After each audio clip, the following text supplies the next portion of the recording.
राधे राधे सभी को। आशा है आप सब कुशल मंगल होंगे और आपकी तैयारी भी बढ़िया चल रही होगी। आज जो हम इस वीडियो में करने जा रहे हैं इस मैथ्स PYQ सीरीज़ के लेक्चर में, वो रहने वाला है 23 सितंबर की शिफ्ट नंबर 2 के 25 क्वेश्चंस, यानी कि जो आफ्टरनून शिफ्ट थे आज हम उसके 25 क्वेश्चंस लगाने वाले हैं और बहुत ही बेहतरीन तरीके से लगाने वाले हैं। तो लास्ट तक बिल्कुल बने रहिए एंड कोई भी सजेशन वगैरह है वो आप देते रहिए, ठीक है। तो स्टार्ट करते हैं आज की क्लास। स्टार्ट करने से पहले जो हमारा थीम श्लोक है उसको एक बार मन में दोहरा लेंगे।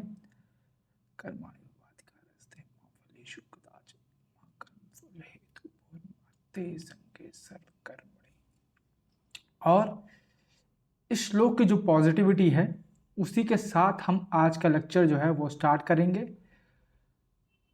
पेशेंटली एंड स्मार्टली हम क्वेश्चंस को लगाएंगे। तो चलते हैं आज के पहले क्वेश्चन की तरफ, जो कि रहने वाला है ये।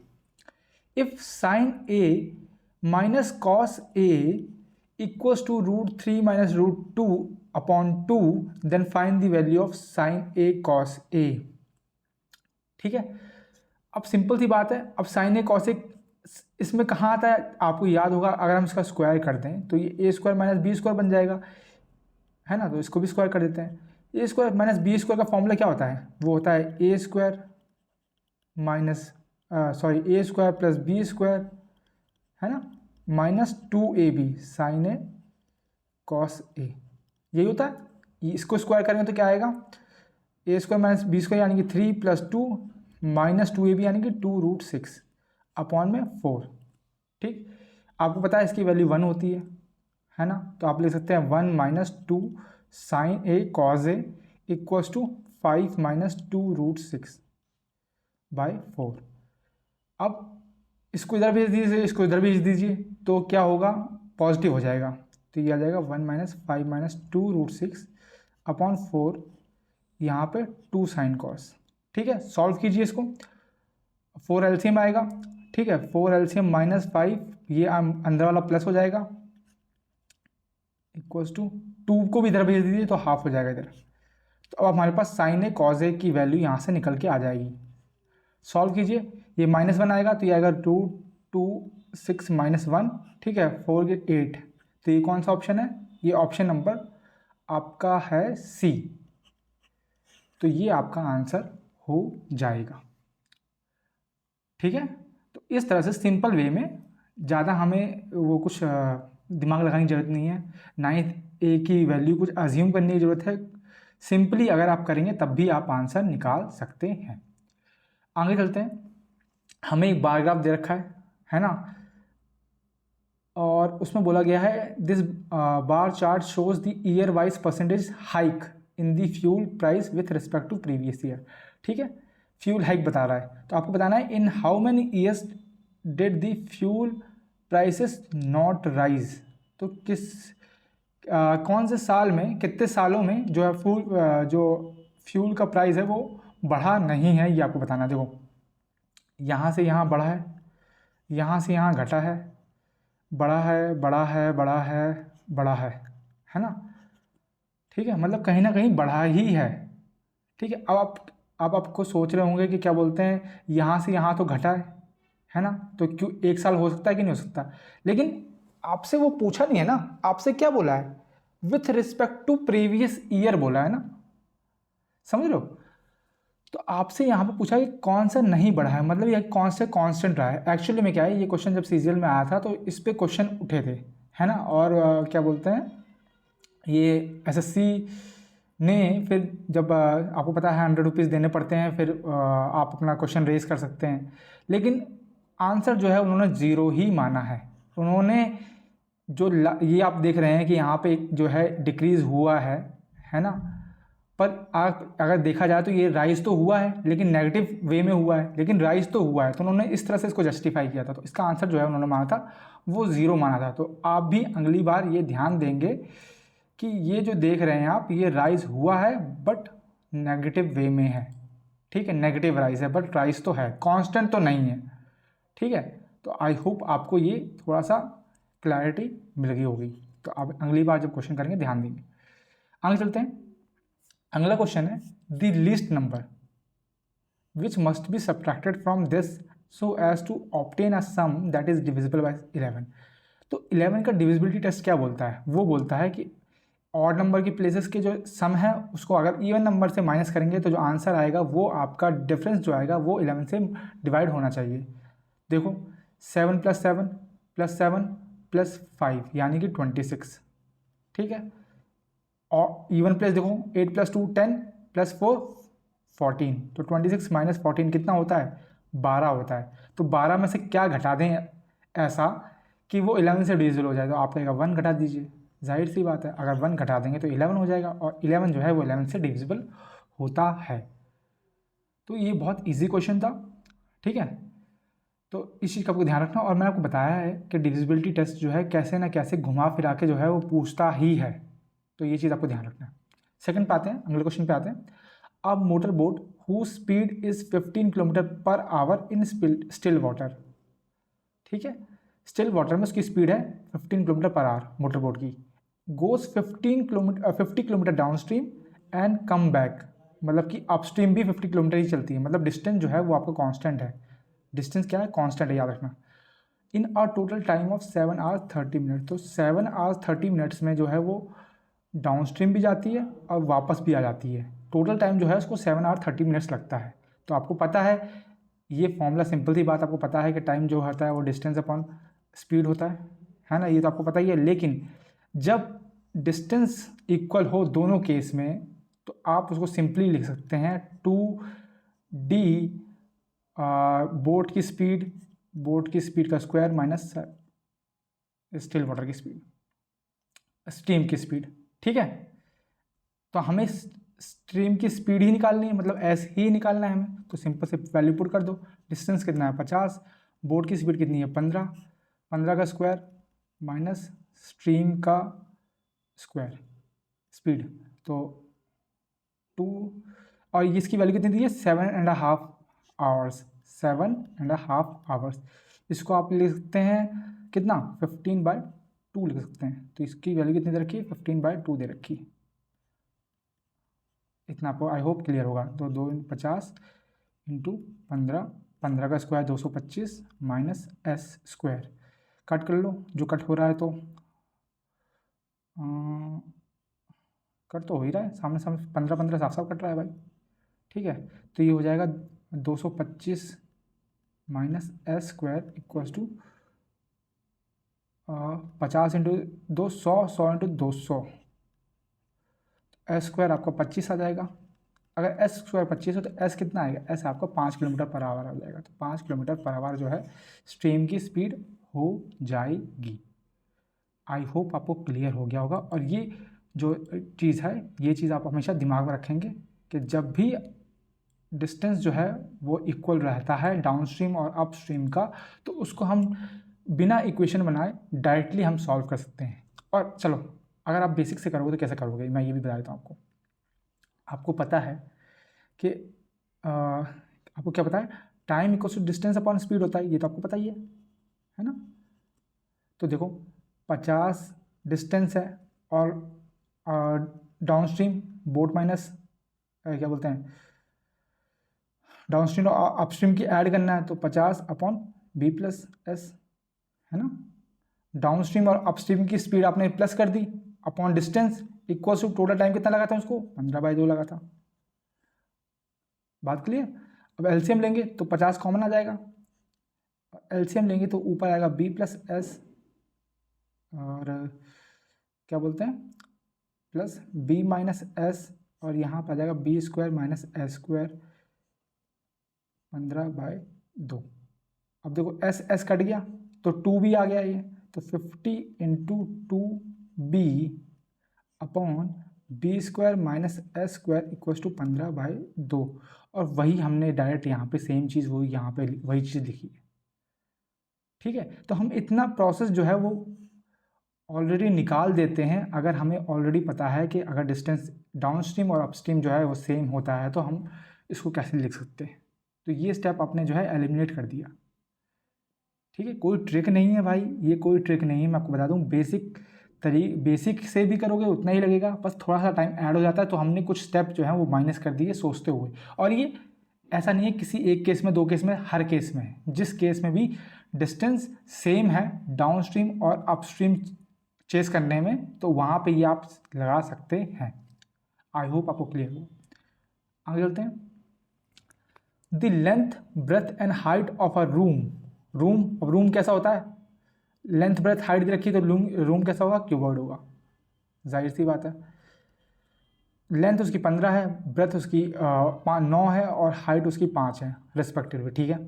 From each can of paint, हमें पेंट करना है तो उसकी कैन है जो कि 40 square metre of area is painted, है ना। 40 मतलब एक कैन जो है, ईच कैन मतलब एक कैन जो है वो 40 स्क्वायर मीटर जो है, मीटर स्क्वायर जो है वो एरिया पेंट कर सकती है। एक कैन, एक डब्बी जो है पेंट की, वो 40 मीटर स्क्वायर जो एरिया है वो पेंट कर सकती है। और इतना आपका रूम है, आपको बताना है कि how many cans of paint will be needed to paint only the walls of rooms. मतलब रूम की आप जो छत है, रूफ है, उसको पेंट नहीं कर रहे, और जो ज़मीन है, ग्राउंड है, उसको पेंट नहीं कर रहे। तो आपको बताना है सिर्फ दीवार जो है, जो एक कमरा है उसकी दीवार जो है, चारों तरफ की जो दीवार हैं, उसको पेंट करने में कितने डब्बी लगेगी। जाहिर सी बात है हम यहाँ पे कर्व सरफेस एरिया की बात कर रहे हैं। तो क्यूबॉइड का कर्व सरफेस एरिया क्या होता है? वो होता है 2 × L + B × H।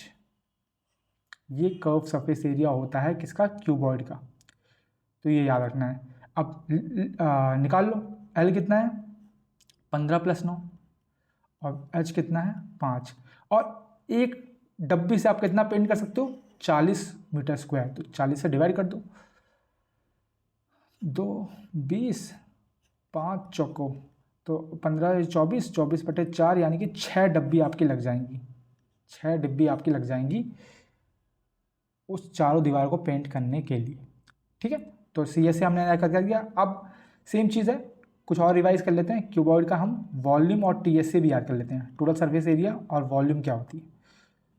तो पता होना चाहिए टोटल सरफेस एरिया जो है क्यूबॉइड का वो होता है 2LB + BH + HL। वॉल्यूम होती है L × B × H। तो ये कुछ फॉर्मूलेस जो हैं वो हमें बाय डिफ़ॉल्ट याद होने चाहिए, कभी भी पूछे जा सकते हैं, ठीक है। क्योंकि देखो इसमें हमें सोचने की ज़रूरत ही नहीं पड़ी ना, इसमें हमें सोचने की ज़रूरत ही नहीं पड़ी कि हम किसकी बात कर रहे हैं। हमने टॉप और ग्राउंड हटा दिया, तो जाहिर सी बात है हम कर्व सरफेस एरिया की बात कर रहे हैं। सिंपल सी बात है, फॉर्मूला पुट करो और एक डिब्बी में कितना खर्च होता है वो पुट कर दो, बस आंसर निकाल लो। तो वही चीज़ है, फॉर्मूले से आप इस चीज़ में हेल्प करते हैं, ठीक है, कि आप बेसिक थोड़ा सा मतलब कि पता भी हो तो भी आप कर लो। आगे चलते हैं। The distance between the longest chord and the centre of the circle, तो कितना होगा? आपको पता है एक सर्कल है, कॉर्ड क्या होता है? कॉर्ड ये वाली लेंथ को कॉर्ड बोलते हैं। तो लॉन्गेस्ट कॉर्ड क्या होगी? लॉन्गेस्ट कॉर्ड जो एकदम 20 से जाएगी, है ना, यही तो लॉन्गेस्ट होगी। और वो क्या होगी? वो एक्चुअल में डायमीटर होगी, है कि नहीं। अब देखो सेंटर भी यही है, तो पूछा है कि लॉन्गेस्ट कॉर्ड और सेंटर के बीच में डिस्टेंस कितना है। अब देखो अगर हम शॉर्टेस्ट कॉर्ड की बात करते हैं, यहाँ पे इसकी बात करते हैं, तो इसका डिस्टेंस तो ये होता है ना। लेकिन हम बात कर रहे हैं लॉन्गेस्ट कॉर्ड की जो कि डायमीटर है, और डायमीटर पे ही सेंटर होता है। तो जाहिर सी बात है, तो ये किसके इक्वल होगी? 0 यूनिट के इक्वल होगी इनके बीच का डिस्टेंस। और लॉन्गेस्ट कॉर्ड ही आपका डायमीटर होगा, ये चीज़ भी आप नोट कर लेना, ठीक है। चीज़ों को समझने के लिए मतलब थोड़ा सा प्रैक्टिकल समझेंगे तो आप जो है चीज़ों को बेहतर याद कर सकते हैं, मेरा ऐसा मानना है। सिर्फ ऐसे याद कर लेना कि लॉन्गेस्ट कॉर्ड ही डायमीटर होता है, इससे ऐसे आप कब तक याद करोगे भाई? कितनी चीज़ याद करोगे, है ना। फैक्चुअल चीज़ कितनी याद करोगे? तो सिंपल सी बात है, थोड़ा सा लॉजिक लगाओ, डायग्राम बनाओ और उसको समझने की कोशिश करो। आप समझ जाओगे तो आप बहुत बेहतर हो जाओगे। आगे चलते हैं। The market price of 55 items, market price of 55 items was equal to cost price of 99 items, ठीक है। 55 आइटम्स का मार्केट प्राइस MRP वो बराबर है 99 आइटम्स के कॉस्ट प्राइस के। तो अब इसका रेशियो निकाल लो, MRP/CP कितना होगा? ये होगा 99/55, यानी कि 9/5 हो गया। आगे बढ़ते हैं। आगे बोलता है this selling price of 56 items, selling price of 56 item is equal to the market price of 35 items. ठीक है, 56 आइटम्स का सेलिंग प्राइस इक्वल है 35 मार्केट प्राइस आइटम से। सेम चीज़ है, वापस निकालो, MRP निकाल लो अपॉन सेलिंग प्राइस, कितना हो जाएगा 56 अपॉन 35, 7 से काटो, 7 अट्ठे, सॉरी 7 अट्ठे और 7 पंचे। अब हमें निकालना क्या है कि बताना है कि लॉस हुआ है कि प्रॉफिट हुआ है। तो सिंपल सी बात है, देखो MRP यहाँ पे कितना दे रखा है 9, MRP यहाँ पे कितना दे रखा है 8। पहले तो इसको इक्वल बना लो, है ना, यहाँ पे 9 है, यहाँ पे 8 है, एलसीएम ले लो, इसको 8 से मल्टीप्लाई कर दो पूरे को, इसको 9 से मल्टीप्लाई कर दो। तो अब कर दोगे तो ये आंसर कितना हो जाएगा, ये 72 हो जाएगा, और ये कितना हो जाएगा 40 हो जाएगा, और ये भी कितना हो जाएगा 72 हो जाएगा, और ये कितना हो जाएगा 45 हो जाएगा। अब MRP देखो, यहाँ पे भी 45 होगी, यहाँ पे 45 होगी। अब लिख लो यहाँ पे cost price, selling price, MRP आपकी कितनी होगी 72, कॉस्ट प्राइस 40 हो गया और ये 45 हो गया। तो कितने का मुनाफा हुआ, 5 का मुनाफा हो, 5 का मुनाफा हुआ 40 के ऊपर, हमें परसेंटेज निकालनी है। तो 50/4 यानी कि 25/2 यानी कि 12.5% का प्रॉफिट हुआ। आई होप आपको क्लियर हो गया होगा। और देखो 12.5% लॉस भी दे रखा है, लेकिन प्रॉफिट कैसे हुआ, जाहिर सी बात है CP 40 था और 45 का हमने बेचा, तो प्रॉफिट ही होगा ना मेरे भाई। तो ये भी चीज़ थोड़ी थोड़ी कॉमन चीज़ भी है, कभी कभी जो है दिमाग में नहीं आती, तो इसलिए मैंने आपको बता दिया है। तो हर चीज़ जो है आपको प्रैक्टिकली सोचनी है। ठीक है, आगे चलते हैं। In an election between 2 candidates, 2 candidate के बीच में इलेक्शन हुआ, सिंपल सी बात है। P receive 42% of valid vote, P को 42% वोट मिले, और Q को, अगर P को 42% मिले तो Q को कितने मिले होंगे, जाहिर सी बात है 58% मिले होंगे। टोटल तो 100% ही होते हैं ना, तो 58%, अगर P को 42 मिले हैं तो Q को 58% मिले होंगे। आगे पढ़ते हैं। Q वॉन बाय 45,360 वोट्स, तो Q इतने वोटों से जीता। अब बताओ कि परसेंटेज में देखा जाए तो कितनी परसेंट से जीता, 16% से, मतलब 16% की वैल्यू जो है वो इतनी है। ठीक है, आगे पढ़ते हैं। 20% people did not cast with their vote, 20% लोगों ने वोट ही नहीं दिया। 10% ऑफ द वैलिड वोट्स जो हैं वो इनवैलिड हो गए, वो खराब हो गए। ठीक है, तो आप कैसे समझेंगे, मान लो X जो है टोटल वोट्स हैं, आपको टोटल वोट्स ही तो निकालने हैं, मान लो X टोटल वोट्स हैं, उसमें से 20% लोगों ने वोट नहीं दिया, तो कितने लोगों ने वोट दिया, 80% लोगों ने वोट दिया। ठीक है, उसमें से 10% खराब हो गए, तो सही कितने थे, 90% सही थे। ठीक है, उसके बाद कितने परसेंट से जीता वो, 16% से जीता, और इस 16 की वैल्यू कितनी थी, 45360 थी। सिंपल सी बात है। अब यहाँ से आप इसको सॉल्व कर लेंगे तो आपको आंसर मिल जाएगा। ठीक है, काट लेते हैं, चौके पंचे, ठीक है, 9 और 10, सिंपल सी बात है। अब अगर हम इसको 9 से काटें, पहले 9 से काटते हैं तो ये आएगा 5040। ठीक है, आ गया। और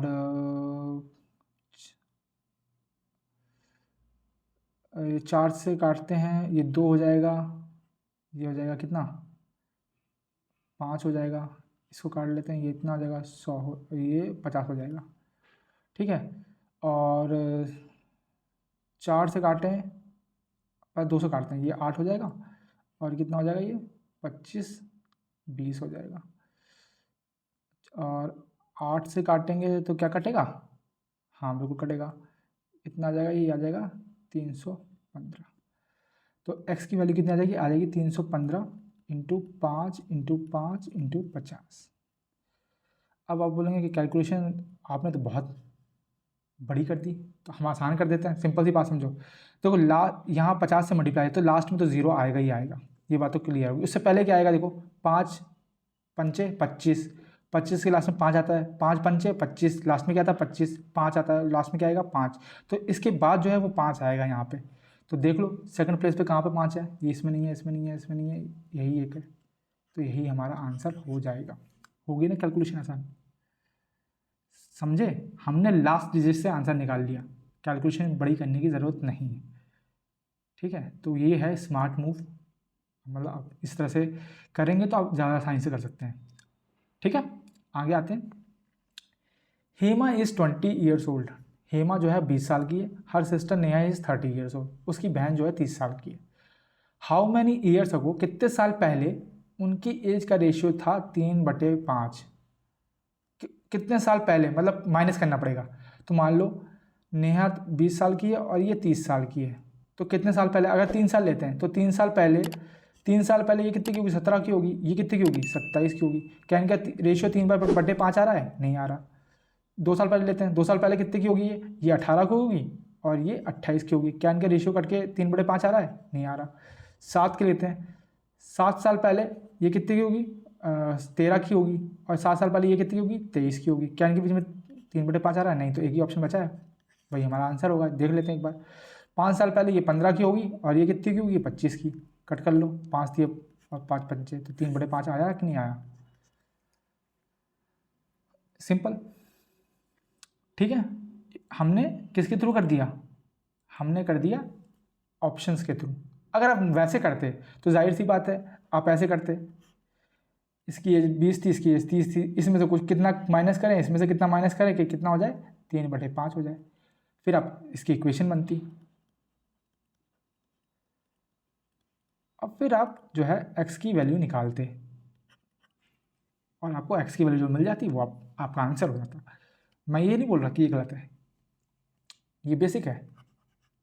ठीक है, अगर आप इस तरह से नहीं सोच पा रहे तो आप इस तरह से सोचेंगे, कोई दिक्कत नहीं, 5-2 सेकंड ज़्यादा लगेगा।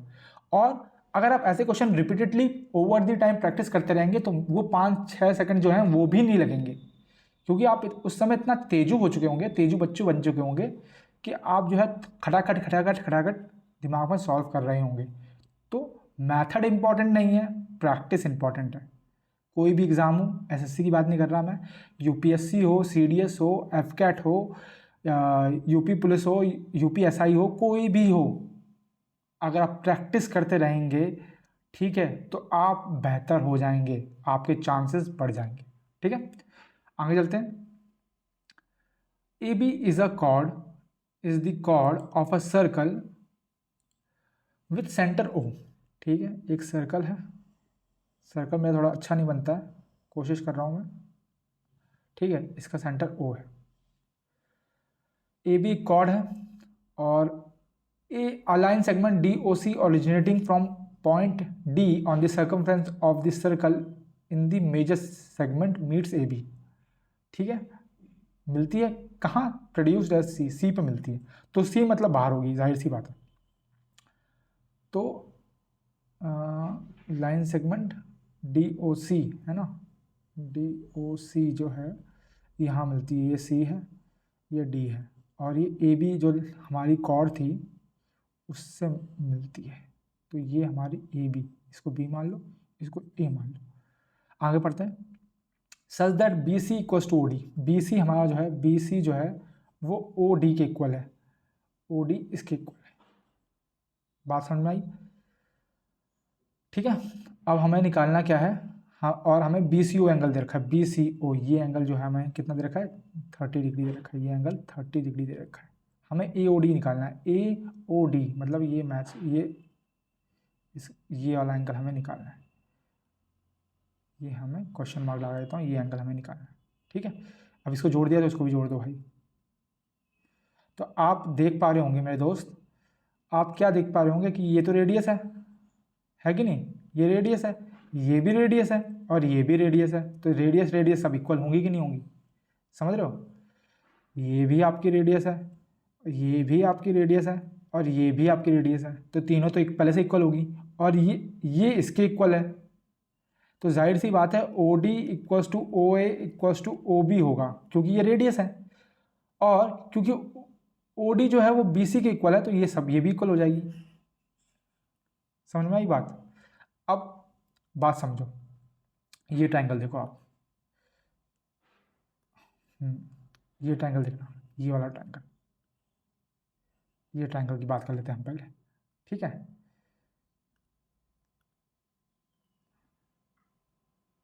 आप देख पा रहे होंगे कि ये साइड जो है इसके इक्वल है, तो ये एंगल जो है ये वाला किसके इक्वल होगा, इसके इक्वल होगा, समझ रहे। और तो ये कितना होगा, 30 होगा।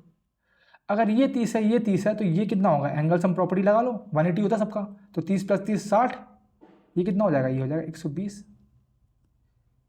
समझ में आई चीज़, 120 हो गया। चलो अच्छी बात है। अब दूसरी बात, अब दूसरी चीज़ देखो, अब ये देखो, ये वाला ट्रायंगल, ठीक है। अब ये वाला ट्रायंगल देखो आप, देखो ये तो, सॉरी,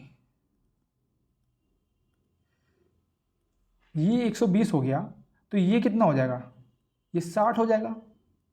और ये साइड जो है इसके इक्वल है, तो अगर ये 60 है तो ये भी 60 हो जाएगा। समझे मेरी बात। अगर ये 60 और ये 60 हो गया है, तो ये कितना हो जाएगा, ये वाला, इसको दूसरे से मार्क कर लेते हैं, ये वाला, ये कितना हो जाएगा, ये कितना हो जाएगा, ये हो जाएगा आपका 120, है ना। 60, सॉरी 60 60 120, ये भी कितना, ये भी 60 हो जाएगा, सॉरी टू से, ठीक है, ये भी 60 हो गया।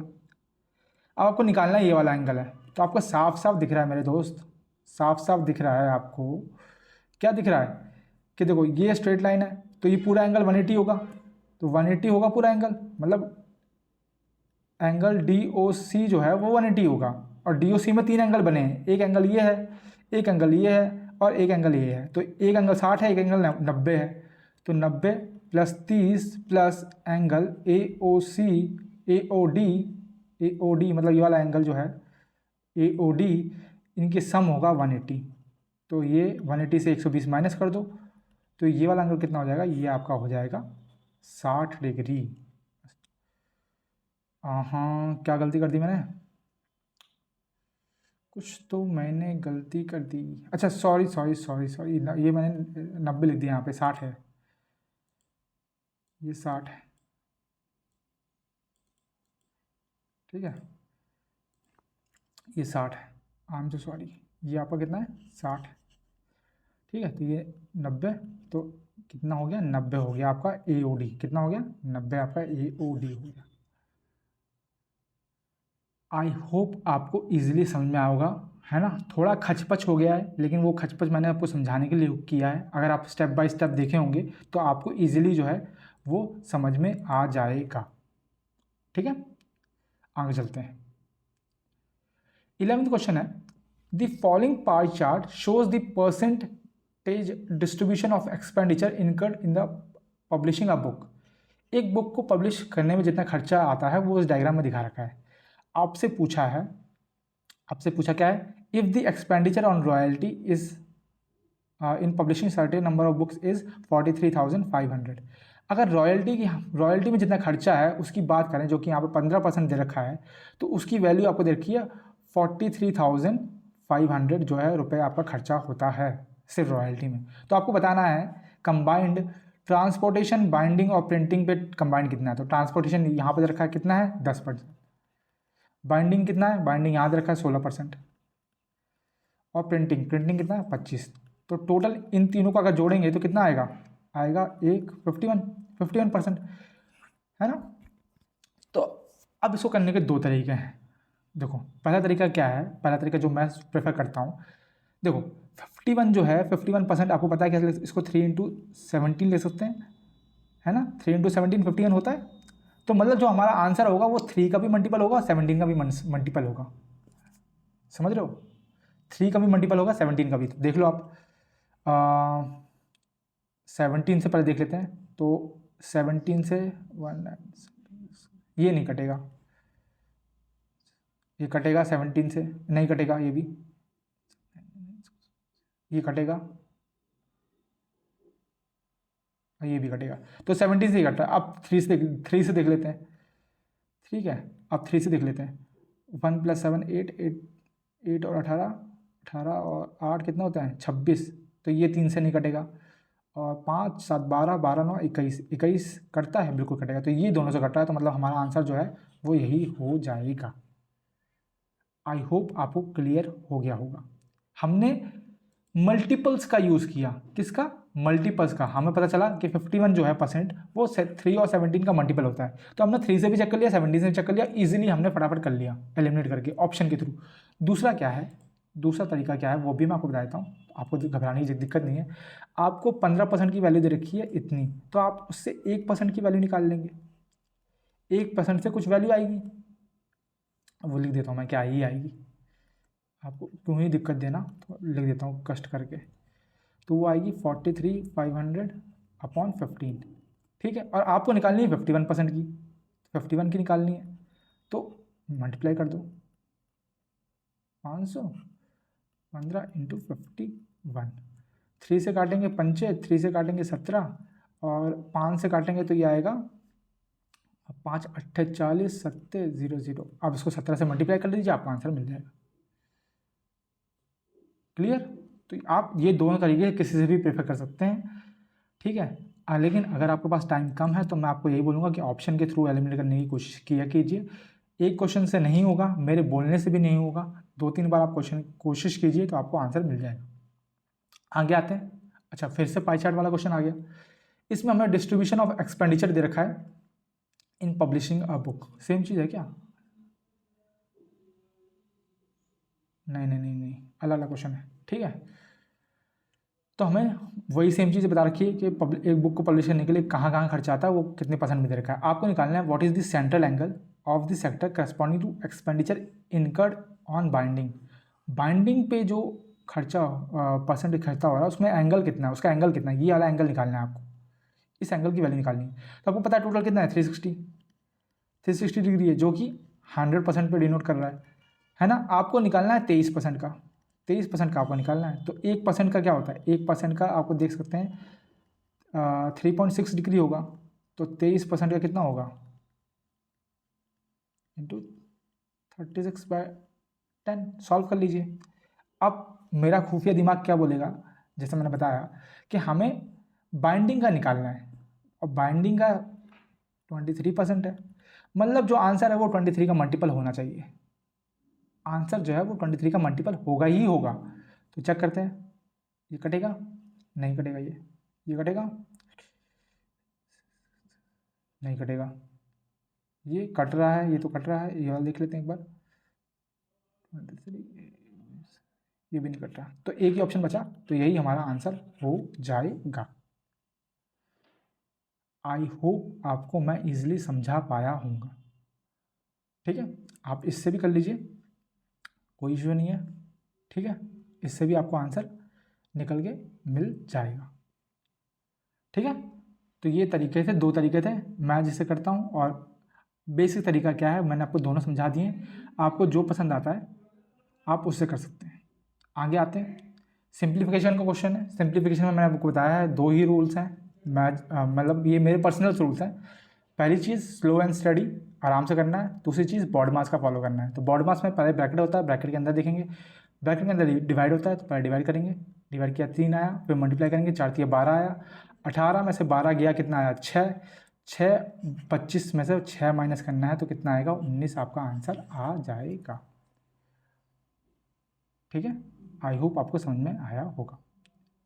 आगे आते हैं, XAB and XCD are 2 seconds of a circle. तो दोनों में x कॉमन आ रहा है, मतलब x जो है वो बाहर पॉइंट होगा, मतलब कुछ ऐसा बना होगा, ऐसे समझ लो आप। x जो है, ये पॉइंट जो है वो x होगा, और ये a भी होगा, और ये CD होगा। x से आपको 18 दे रखा है, XAB आपको 22 दे रखा है, XC आपको 24 दे रखा है। आपको XD निकालना है, XD मतलब ये पूरा निकालना है, ये पूरा आपको निकालना है। तो आपको पता है प्रॉपर्टी होती है ना, प्रॉपर्टी होती है। प्रॉपर्टी क्या बोलती है कि जब आप XA को XB पूरे से मल्टीप्लाई करते हैं तो वो इक्वल होता है XC से और XD से, समझे। तो जब आप XA को मल्टीप्लाई करेंगे XB से, वो इक्वल होगा XC और मल्टीप्लिकेशन ऑफ XD। ये इंटू मैंने छोटा इसलिए लिखा क्योंकि एक्सेस ज़्यादा हो रहे हैं, कन्फ्यूजन ना हो इसके लिए। ठीक है, तो ये प्रॉपर्टी होती है, लिख दो सी में। एक्स ए कितना है आपका, एक्स ए आपका 18 है, पूरा कितना होगा 22 + 18 40 होगा, किसके इक्वल है 24 इंटू हमें जो निकालना है एक्स डी हमारा, कट कर लो,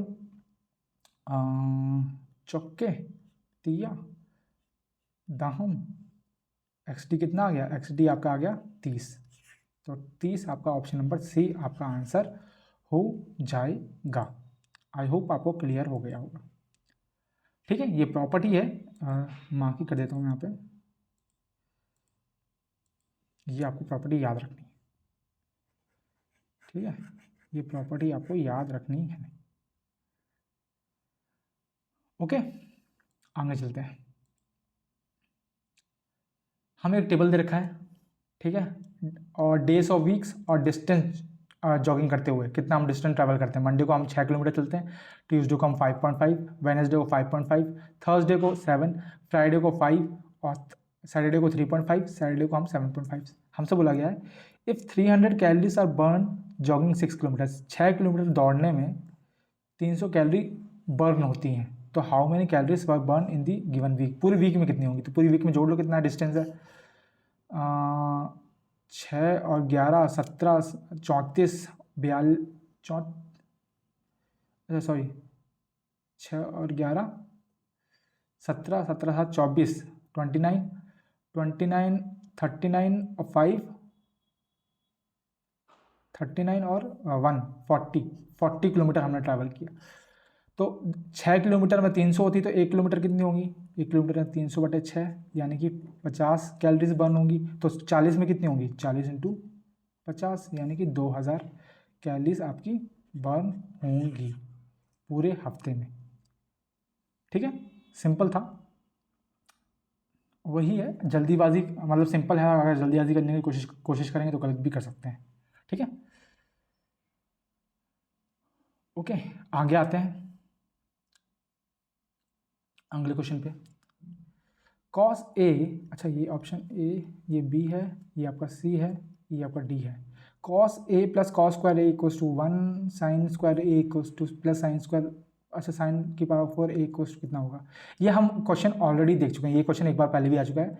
ठीक है, सिंपल सी बात है, इसमें हमने क्या किया था, कॉस ए जो है वो किसके इक्वल होगा, 1 - कॉस स्क्वायर ए के इक्वल होगा।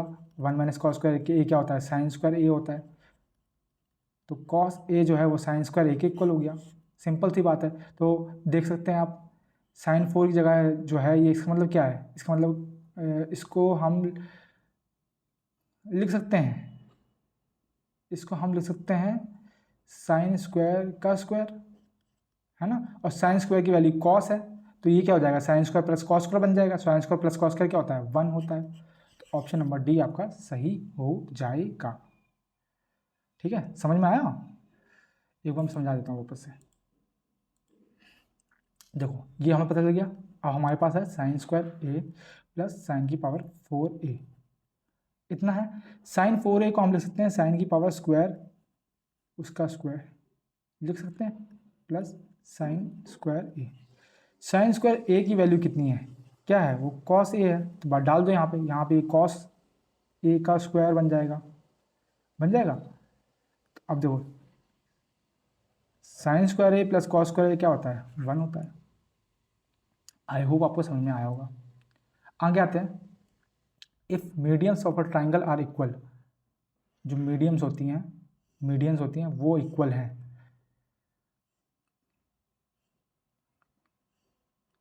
तो ये ट्राइंगल कौन सा है, आपको पता होना चाहिए किसकी प्रॉपर्टी है, ये इक्विलेटरल ट्राइंगल की प्रॉपर्टी है। इक्विलेटरल ट्राइंगल में मीडियम्स इक्वल होती हैं, साइड्स इक्वल होती हैं, एंगल भी इक्वल होते हैं और वो 60 होते हैं। ठीक है, साइड्स इक्वल होती हैं, एंगल इक्वल होते हैं, मीडियन भी इक्वल होती है। ठीक है, ये तीनों चीज़ें एक ही चीज़ में पाई जाती हैं इक्विलेटरल ट्राइंगल में। हिंदी में क्या बोलते हैं, मुझे एकदम से नाम उसका मैं निकल गया। ठीक है, ओके, आगे आते हैं, फाइंड दी फोर्थ प्रोपोर्शनल। अब फोर्थ प्रोपोर्शनल क्या होता है, देखो फोर्थ प्रोपोर्शनल होता है डी। ठीक है, इसके बाद वाला डी मान लो, जिसको हम निकालते हैं एक्चुअल में क्या होता है, a/b = c/d। तो यहाँ से हम d जब निकालते हैं तो d हमारा हो जाता है क्या, c × b/a। ठीक है, इसमें ये a है हमारा, ये b है हमारा, ये सी है हमारा सीक्वेंस में, तो सिंपल सी बात है, निकाल लो भैया। सी कितना है हमारा 16 है, और बी कितना है 9 है, और ये 4 है, 4 से 4 कटा 9 चुका 36, तो 36 हमारा डी हो जाएगा। ये फोर्थ प्रोपोर्शनल है, ये फॉर्मूला है बेसिकली। नहीं भी पता होगा तब भी आप नॉर्मली जो है 4/9 और 16/डी करके निकाल सकते हैं, कोई दिक्कत वाली बात नहीं है। 4/9 और 16/डी वाले, तो दिख रहा है आपको 4 गुना हो रखा है, इसको भी 4 गुना कर दो भाई, तो 9 चौके 36 आपका आंसर हो जाएगा। अगले क्वेश्चन पे आते हैं। The value of 1 cosec minus cot -1/sin कितना होगा? तो सिंपल है, हम दिमाग नहीं लगाएंगे, सिंपल इसको ब्रेक करेंगे। कॉसेक को आप 1/sin लिख सकते हो, कॉट को आप cos/sin लिख सकते हो, तो मतलब इसको लिख सकते हो 1/sin, इसको लिख सकते हो cos/sin, और ये है 1 - sin। एलसीएम ले लो, एलसीएम तो सेम ही है, तो 1 - cos sin अपॉन 1 हो जाएगा -1। साइन ऊपर पहुंच जाएगा, है ना, तो ये हो जाएगा sin 1 - cos -1/sin। एलसीएम ले लो, एलसीएम लेंगे तो ये हो जाएगा आपका sin square minus 1 - cos upon sin 1 - cos। Clear? अब आपको पता है, इसको ब्रैकेट खोलेंगे तो sin स्क्वायर -1 प्लस cos, है ना, अपॉन sin 1 - sin। अब देखो आपको कुछ पता याद आया? देखो sin स्क्वायर -1, 1 - sin स्क्वायर तो cos स्क्वायर होता है कि नहीं होता? तो sin square minus cos square क्या होगा? माइनस cos स्क्वायर हो जाएगा, है ना। मतलब इसमें से सिंपल सी बात है, माइनस कॉमन ले लो तो ये उल्टा हो जाएगा, ये हो जाएगा 1 - sin स्क्वायर, अगर माइनस कॉमन ले लेंगे तो। अब बन गया ये cos, तो ये हो जाएगा माइनस cos स्क्वायर, ठीक है, plus cos upon sin 1 - cos। Simple सी बात है, cos कॉमन ले लो, cos कॉमन ले लेंगे तो ये माइनस है और ये 1 है, तो 1 - cos हो जाएगा। हमने यहाँ पे मतलब कि उल्टा कर दिया, बस इतना सा चेंज है, कट जाएगा। cos/sin क्या होता है? कॉट होता है आपका, तो ये आपका आंसर हो जाएगा। ठीक है, मतलब कहने का मतलब क्या है, इसको हमने लिख दिया, हाँ यहीं लिख देता हूँ मैं, इसको हमने लिख दिया cos माइनस cos स्क्वायर। ठीक है, कुछ सेम से है, देखो cos स्क्वायर के आगे माइनस है और cos के आगे प्लस है, सेम चीज़ लिख दी है। तो हम इसमें कॉमन लिया तब हमारा ये आया है। ठीक है, कंफ्यूज नहीं होना, ठीक है, नॉर्मल सी चीज़ है, हमने बस प्लेसेस चेंज किए हैं। ओके, आगे आते हैं। 10 चेयर्स एंड 6 टेबल कॉस्ट ₹5,140। तो चेयर को हम C मान लेते हैं और टेबल को हम T मान लेते हैं, तो 10 चेयर और 6 टेबल की कॉस्ट है 5,140। 3 चेयर और 2 टेबल की कॉस्ट है, 3 चेयर और 2 टेबल की कॉस्ट है कितनी? 1,600। ठीक है, हमें एक चेयर और एक टेबल की निकालनी है, सिंपल सी बात है। वो करो, क्या बोलते हैं, जैसे सॉल्व करते हैं। यहाँ पे देखो, यहाँ पे 6 है तो इसको भी 6 बना दो, तो इंटू 3 कर देंगे, तो ये आ जाएगा आपका 9C प्लस 6T, और ये आ जाएगा 4, इसको इंटू 3 करो 4905। अब माइनस कर लो, ये कट जाएंगे, और 10C - 9C, ये C आ जाएगा, और इन दोनों को माइनस करेंगे तो आएगा ये 532। तो C की वैल्यू आ गई। अब T की वैल्यू निकाल लो, इसमें से T की वैल्यू निकाल लो, सिंपल सी बात है, 3C प्लस 2T = 1635 है।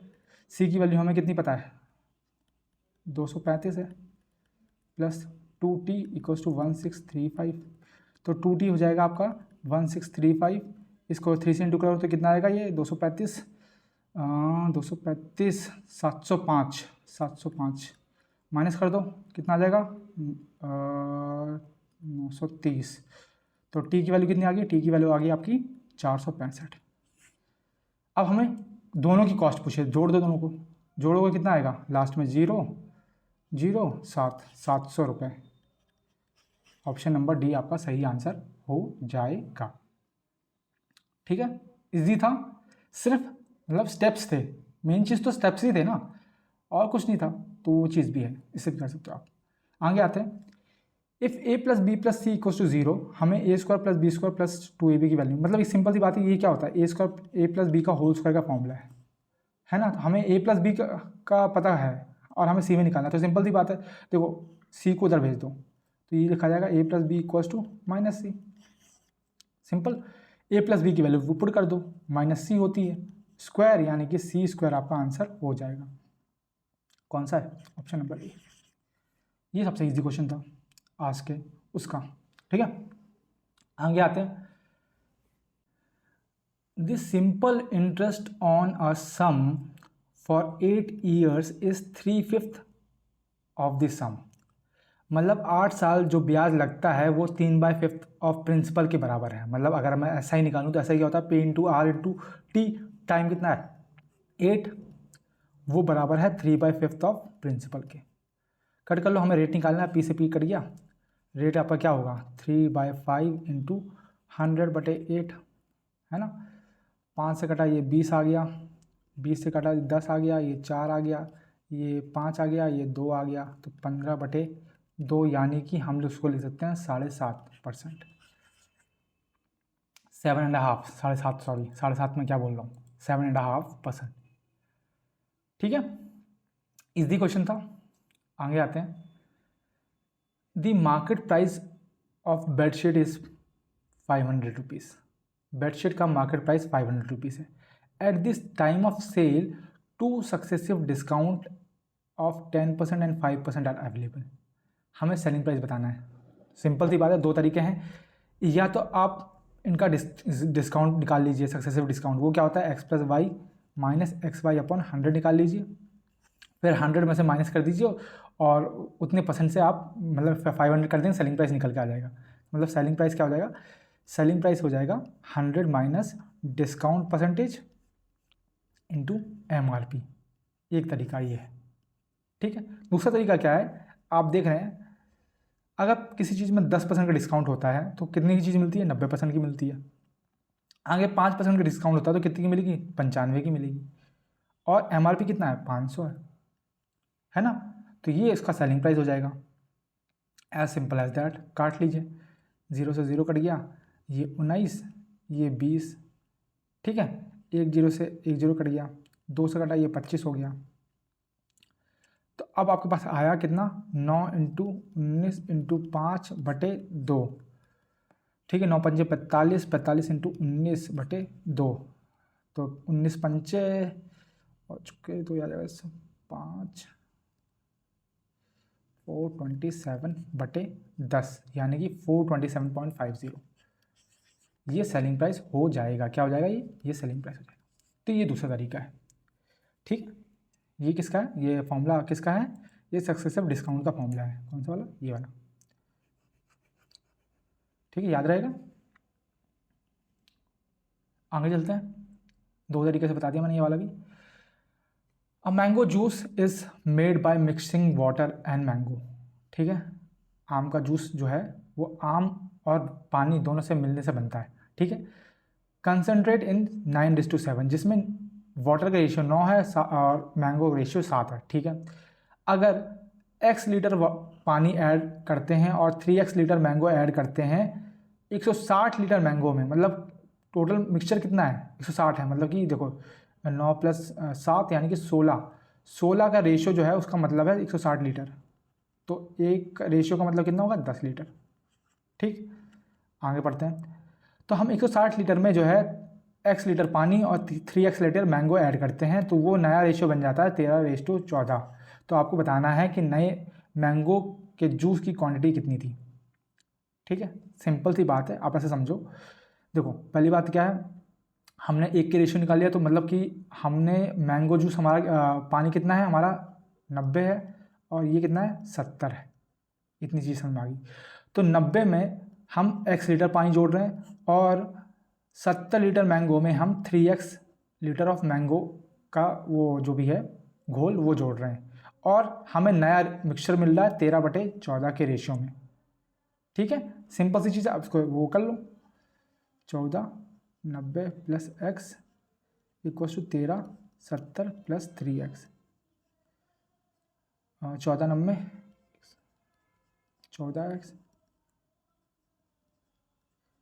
39x कर लो, इसको इधर भेज दो, माइनस करेंगे तो आएगा 0 5 3, 39 में 14 माइनस करेंगे तो आएगा 25x। तो x की वैल्यू कितनी आ गई 25, एक कम चौके x आ गया 14। लेकिन आपको निकालना क्या है, आपको क्वांटिटी ऑफ न्यू मैंगो निकालनी है ना। क्वांटिटी ऑफ न्यू मैंगो कितनी है, देखो पहले मैंगो कितना था 70 था, पहले मैंगो 70 था, उसमें हमने 3x जोड़ा ना, है ना। तो x की वैल्यू कितनी है 14, तो 70 और 3x जोड़ा ना।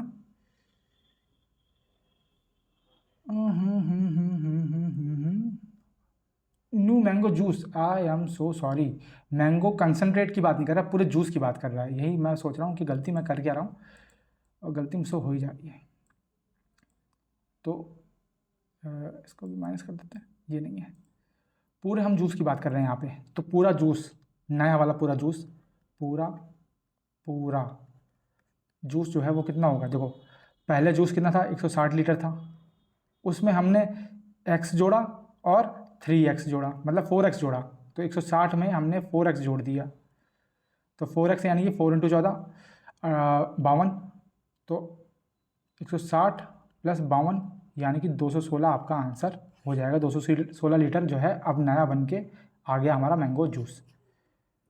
आई होप आपको क्लियर हो गया होगा, हाँ ना। बस यहीं पे वो चीज़, यहाँ पे ये चीज़ थी, यहाँ जूस की बात कर रहा है और मैं कंसनट्रेट पे, मैंगो कंसनट्रेट था उस वो निकाल रहा था, बस यही गलती कर रहा था, तभी मेरा आंसर निकल के नहीं आ रहा था। ठीक है, तो अगर आप गलती करते हैं तो तुरंत आपको एक बार वापस लाइन पढ़ लेनी है, तो आपको ईजी हो जाएगा। ठीक है, मैं तो यही करता हूँ भाई। बस यही है कि एक बार जो गलती करते हैं तो उसके लिए भाई आपको कुछ सेकंड तो देने ही पड़ेंगे, कि है ना, टाइम तो फिर जाता ही जाता है। आगे आते हैं आज के लास्ट क्वेश्चन पे। लास्ट क्वेश्चन बोलता है 3 pipes PQ&R together takes 4 hour to fill a tank. 3 pipe हैं PQR और वो तीनों मिलके 4 घंटे लेते हैं एक टंकी भरने में, मिलके 4 घंटे लेते हैं एक टंकी भरने में, समझ रहे हो। All the 3 pipes were open at the same time, तीनों पाइप को साथ में खोल दिया, लेकिन after 3 hours P was closed, 3 घंटे बाद P को बंद कर दिया, मतलब 3 घंटे तक तीनों चले, उसके बाद P बंद कर दिया। And Q&R field the remaining tank in 2 hours, मतलब अगले 2 घंटे के लिए सिर्फ Q&R चले। तो आप ऐसा समझो, देखो PQR जो हैं वो 4 घंटे लेते हैं, ठीक है, 4 घंटे लेते हैं टंकी भरने। मान लो इनकी एफिशिएंसी 1 है, तो टोटल टाइम कितना लेंगे ये 4 × 1 4, मतलब टोटल काम इनको 4 करना पड़ रहा है। ये कितना हो गया, ये टोटल वर्क हो गया आपका। ठीक है, अब टोटल वर्क हमारा 4 है। अब केस देखो, तीनों पाइप जो खुले रहे वो 3 घंटे खुले रहे, तो 3 घंटे तीनों ने भरा, उसके बाद 2 घंटे Q और R खुले रहे, उसके बाद टंकी भर गई, और टंकी की टोटल टाइम कितना है 4 है। देखा आपने, ये हो गया। PQR की हमने एफिशिएंसी 1 मान रखी है, ठीक है, तो 4 = 3 + 2 Q&R, ठीक है। यहाँ से 1 = 2 Q + R, तो Q + R क्या हो जाएगा आपका, हाफ हो जाएगा, ठीक है, हाफ यानी कि 0.5 मान लो आप। तो हमने P + Q + R की एफिशिएंसी 1 मान रखी थी, P + Q + R की एफिशिएंसी 1 मान रखी थी। Q + R की अगर 0.5 है तो P की कितनी हो जाएगी, P की भी 0.5 हो जाएगी, क्योंकि आपको P तो निकालना है कि P अकेला कितना टाइम लेगा। तो P अकेला कितना टाइम लेगा, पूरा काम 4 है, उसको P की एफिशिएंसी कितनी है 0.5 है, तो कितना टाइम लेगा 8 घंटे लेगा। तो अकेला P जो है वो कितना लेगा, वो 8 घंटे लेगा पूरा काम करने में। ठीक है, ये मतलब कि ये टैंक और पाइप का न्यू क्वेश्चन था, एक तरह से न्यू, मतलब उसमें पूछा था न्यू लैंग्वेज में, तो ये चीज़ भी आपको ध्यान रखनी है। आई होप आपको अच्छे से समझ में आ गया होगा। ठीक है, तो आई होप आपको मज़ा आया होगा आज के सेशन में, है ना, और बहुत कुछ आपको सीखने को मिला होगा। मैंने भी थोड़ी सी गलती करी, तो वो चीज़ मुझे भी सीखने को मिली। तो और ओवरऑल जो है आपको सेशन जो है वो पसंद आया होगा। एंड यही मैं आशा करता हूँ कि अगर आपको किसी क्वेश्चन का बेहतर रिजल्ट पता है और अगर आपको मेरे वीडियोस पसंद आ रहे हैं तो आप अप्रिशिएट कीजिए, और अगर आपको कुछ तरीका बेहतर पता है तो वो आप मुझे कमेंट सेक्शन में लिख के ज़रूर बताइए, ठीक है। तो ऐसे ही वीडियो के साथ हम आगे मिलते हैं अगले वीडियो में। तब तक के लिए राधे राधे सभी को।